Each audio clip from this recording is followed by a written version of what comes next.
अस्सलामुअलैकुम क्लास 10। हमने पिछली वीडियो में चैप्टर हीट में पार्ट 1 डिस्कस कर लिया था, जिसमें हमने हीट और टेम्परेचर का डिफरेंस डिस्कस किया था और साथ ही साथ हमने बॉयज़ लॉ और इसी तरीके से चार्ल्स लॉ की स्टडी की थी। और हमने ये भी बताया था बेटा आप लोगों को कि आपको ये सारा काम जो है अपने रजिस्टर में डन करना है टाइटल बनाकर, और मंडे आपको लाजमी सबमिट करवाना होता है ये काम, और इसी तरीके से थर्सडे को आपको चेकिंग हुई भी आपकी कॉपीज़ रिटर्न मिल जाएंगी। ठीक है, तो याद रहे पिछले 3 क्वेश्चंस भी आपको अपने रजिस्टर में नोट डाउन करने हैं हीट का टाइटल बनाकर। और इससे आगे आज हम आपको नए टॉपिक स्टार्ट करवाएंगे, पर याद रहे आपके पास नोट्स गिवन भी होंगे, पर हम आपको ये काम क्यों करवा रहे हैं, क्योंकि बेटा नोट्स में टॉपिक्स जो हैं वो आगे पीछे हैं और कुछ टॉपिक्स की डिटेल स्टडी गिवन नहीं है, जिसकी वजह से मैं आपको ये नोट्स बनाकर साथ ही साथ काम करवा रहा हूँ। तो याद रहे मैक्सिमम से मिनिमम टॉपिक हम आपको करवा रहे हैं ताकि आपको पढ़ने में आसानी हो जाए। तो इसीलिए हम आपको इनके तमाम क्वेश्चंस भी बना के दिखा रहे हैं ताकि आपको याद करने में आसानी हो। तो 3 क्वेश्चंस आपको कॉपी में लिखने हैं, उसके बाद ये क्वेश्चन नंबर 4 आप लिखेंगे जो आज का हमारा टॉपिक है। सबसे पहले हम इसको समझ लेते हैं। याद रहे बेटा आपको लाजमी ये सारा काम कॉपी में नोट डाउन करना है और लाजमी मंडे को सबमिट करवाना है और थर्सडे को आपको ये कॉपीज़ रिटर्न मिल जाएंगी। ठीक है,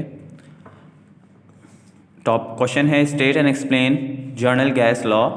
ठीक है, तो जर्नल गैस लॉ की स्टडी करने से पहले बेटा हम इसकी स्टेट पढ़ लेते हैं कि ये दूसरा किस नाम से हमारे पेपर में आ सकता है। PV = NRT के नाम से इसका दूसरा क्वेश्चन आ सकता है एग्जाम में।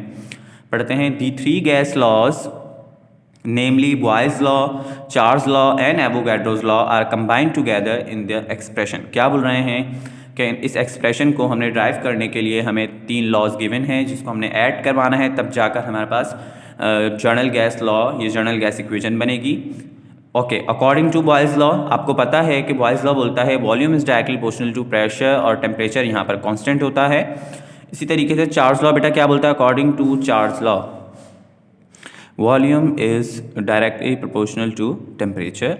Okay, by combining these 2 laws, अब हम इन 2 लॉ को आपस में अगर कंबाइन करवाएंगे तो हमारे पास ये इक्वेशन बनेगी V is directly proportional to T/P, यानी कि टेम्परेचर अपॉन प्रेशर।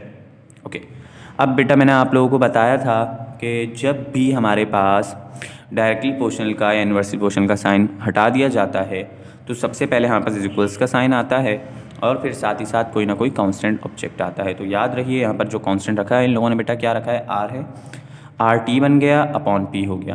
अब हम क्या करेंगे, P यहाँ पर डिवाइड हो रहा है, यहाँ आकर मल्टीप्लाई करेगा तो PV हो गया और RT अपनी जगह पर हो गया। अभी याद रहे हमें PV = NRT ड्राइव करनी है और यहाँ पर हमें PV = RT मिला है। ओके, आगे बढ़ते हैं। ये R क्या है, where R is the universal gas constant. और याद रहे बेटा आपके पास जो ये R है ये क्या है, यूनिवर्सल गैस कांस्टेंट है। इसकी वैल्यू जो है वो न्यूमेरिकल्स में ऐड होती है। R की वैल्यू क्या है, 8.31 जूल पर मोल केल्विन। ओके, तो R भी हमें पता चल गया बेटा कि ये है यूनिवर्सल गैस कांस्टेंट।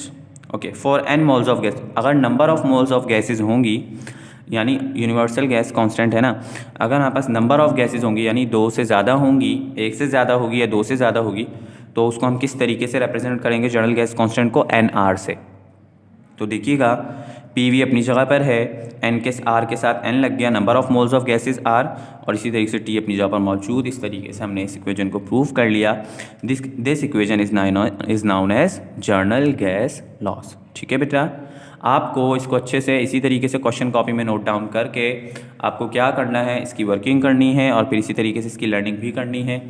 याद रहे आपको न्यूमेरिकल्स में ये सारी चीज़ें बहुत हेल्प करेंगी, पर जो स्टूडेंट्स फिर काम नहीं करेंगे तो उनको प्रॉब्लम भी हो सकती है अपने न्यूमेरिकल्स में। ओके, क्वेश्चन नंबर 5 की तरफ आ जाइए।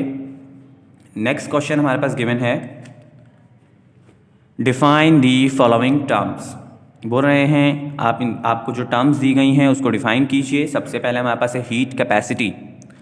हीट कैपेसिटी बेटा क्या होती है, पढ़ते हैं, द अमाउंट ऑफ हीट और quantity of heat required to change the temperature of a body. क्या बोल रहे हैं, किसी भी बॉडी के, किसी भी जिस्म के टेम्परेचर को चेंज करने के लिए जितनी हीट रिक्वायर्ड होती है या क्वांटिटी ऑफ हीट रिक्वायर्ड होती है उसको हम बोलते हैं हीट कैपेसिटी।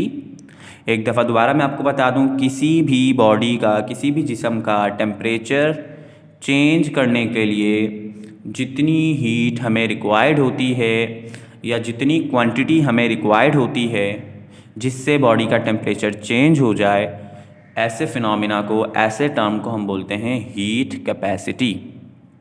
हीट कैपेसिटी बराबर किसकी होती है? Delta Q total heat upon total temperature, delta T.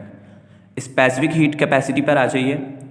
The specific heat capacity of a substance, किसी भी सब्सटेंस की स्पेसिफिक हीट कैपेसिटी को किस तरीके से डिफाइन किया जाता है, ज़रा पढ़ते हैं।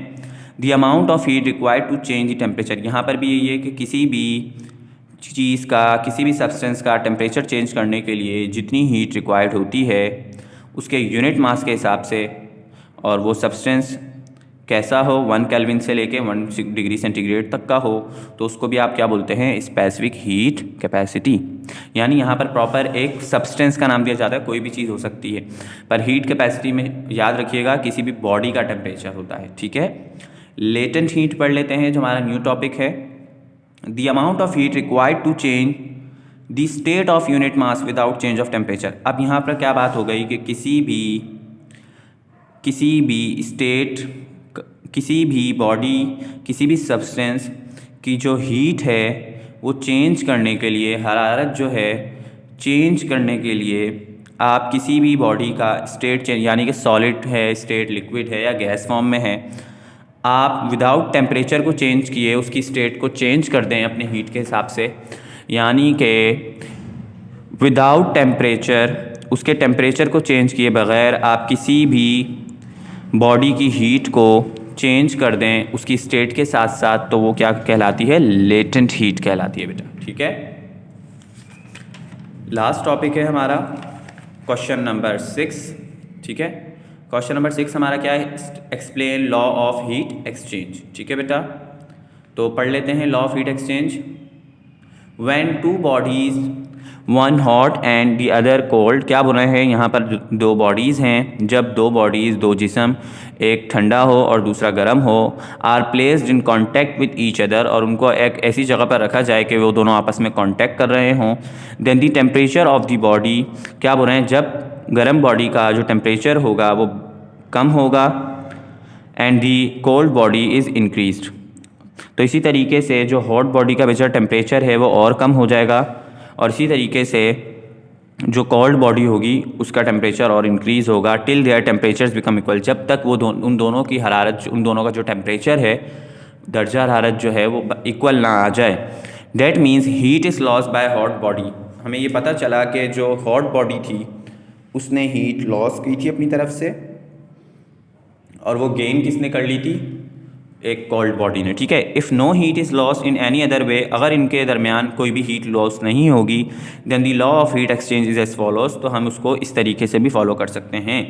यानी कि जब अगर कोई भी, किसी भी बॉडी की हीट चेंज ना हो, किसी भी बॉडी का टेम्परेचर चेंज ना हो, तो हम उसको फॉलो कर सकते हैं। कैसे? Heat loss by the body, hot body heat loss, यानी कि एक हॉट बॉडी की जो हीट है वो लूज़ हो रही है, वो बराबर किसके? Heat gain by the cold body, ठीक है। तो देखिएगा हीट लॉस बराबर होती है हीट गेन, ठीक है, is equals to heat loss is equals to heat gain. This concept is use to, अच्छा ये कॉन्सेप्ट कहाँ काम आएगा? इस concept use to measure the specific heat. ये हमारे पास जो कॉन्सेप्ट है लॉ ऑफ हीट एक्सचेंज का, ये किसी भी सब्सटेंस की स्पेसिफिक हीट की पैमाइश करने के लिए काम आता है, मेजर करने के काम आता है। This equation is called balance equation, और याद रहे लॉ ऑफ हीट एक्सचेंज को, इस इक्वेशन को क्या बोलते हैं? Balance equation. तो बेटा याद रहे आपको ये सारा काम जो है, आज हमने चैप्टर हीट में क्वेश्चन नंबर 6 तक डिस्कस कर लिया है टॉपिक। आपको ये क्वेश्चन नंबर 6, 1 to 6 जो है, दोनों वीडियोस के जो क्वेश्चंस हैं, आपको लाजमी जो है बेटा अपने वर्क रजिस्टर में डन कर अपने स्कूल में सबमिट करवाने हैं, ताकि हम आपको अगले टॉपिक जो है डिस्कस करने में आपको आसानी हो, और साथ ही साथ आपको न्यूमेरिकल्स भी इजीली क्लियर हो जाए।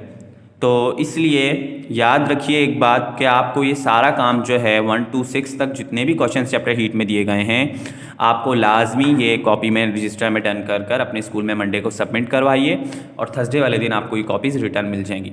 और याद रहे क्योंकि फिर नेक्स्ट वीडियो में इंशाल्लाह हम अगले क्वेश्चन नंबर 7 से डिस्कस करेंगे चैप्टर हीट की।